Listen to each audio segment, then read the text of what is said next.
Kumbe kile kitabu cha lishe ulichokuwa unasoma elimu yake ilikuwa ni uongo, na mwisho wake ilikuwa ni jana tarehe 7 mwezi wa kwanza 2026. Nenda kachane karatasi zote, tupa, alafu nisikilize mimi nitakachokuambia kuanzia leo. Meza yangu haijawahi kusema uongo. Kwa miaka 10 nimekuwa mkufunzi. Njoo uone siku ya leo maajabu yaliyotokea ya dunia. Huyu anayeongea anaitwa Robert Kennedy, mteule wa rais, ndo katibu mkuu Wizara ya Afya Marekani.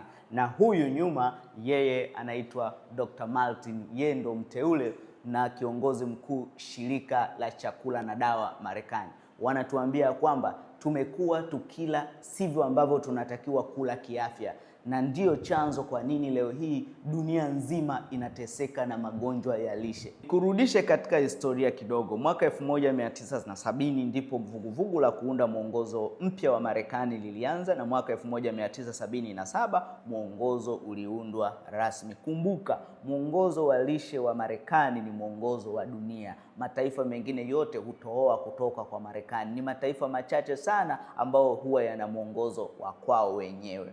Na mwaka huu baada ya kutangaziwa mwongozo wa lishe, tuliambiwa vyakula vya wanga kama ugali, wali, ndizi na vyakula vyote vya ngano ndio vyakula ambavyo vinaunda msingi au msingi wa lishe bora ya binadamu. Na vyakula vya protini na vyakula vya mafuta viliwekwa katika ncha ya food pyramid kuonesha kwamba ni vyakula ambavyo ni hatari, hautakii kuvigusa au kupendelea kula.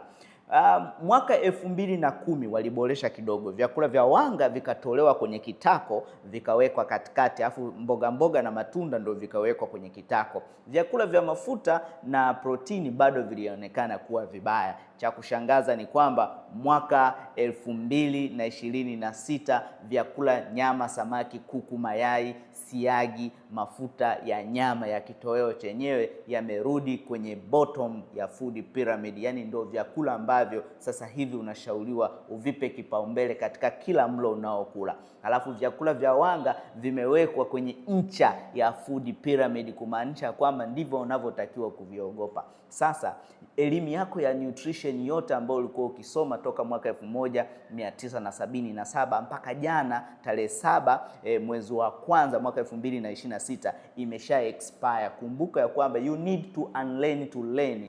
Katika ukurasa wa 3 wa mwongozo huu wa lishe unasema vipe kipaumbele vyakula vya protini katika kila mlo unaokula. Nyama, samaki, kuku, mayai ndo vyakula ambavyo vinakufanya uwe na afya njema kuanzia jana tarehe 7 mwezi wa kwanza mwaka 2026. Achana na elimu yote uliojifunza huku nyuma. Inasema consume a variety of protein food from animal sources including eggs, poultry, seafood and red meat. Yani nyama nyekundu imetamkwa na pembeni kuna picha ya mishikaki ya nyama nyekundu. Nikimaliza tu hii video nenda katafute nyama nyekundu ile ya nundu inachoma wapi? Mwongozo huu umesisitiza pia unapotaka kuongeza mafuta ya nyongeza katika chakula chako unapokuwa jikoni, tumia mafuta ya mzaituni, yani olive oil. Na kama hauna mafuta ya mzaituni unaweza ukatumia siagi ya ng'ombe, mafuta yanayotoka kwenye maziwa, au mafuta yanayotokana na nyama ya nundu yanaitwa beef tallow. Sayansi ya mapishi ndio mwongozo rasmi kuanzia leo. Nikimaliza hapa nenda kasafishe jiko lako uanze kula kiafya. Mwongozo unasema ya kwamba unatakiwa kuvipa kipaumbele vyakula vya protini katika kila mlo unaokula, lakini isiende sambamba na kiasi kikubwa cha vyakula vya wanga hata kama havijakobolewa. Sasa nasubiria zawadi. Nimekupigania takribani miaka 10 nikikufundisha namna sahihi ya kuunda sahani kwa kuzingatia misingi ya babu na bibi zetu: uwindaji, ufugaji na uvuvi. Sasa Marekani wametoa mwongozo mpya, Dietary Guideline for American. Kumbuka, mwongozo wa Marekani wa kula ni mwongozo wa dunia nzima. Sasa Watanzania na dunia nzima tunaenda kutekeleza mwongozo wa sayansi ya mapishi.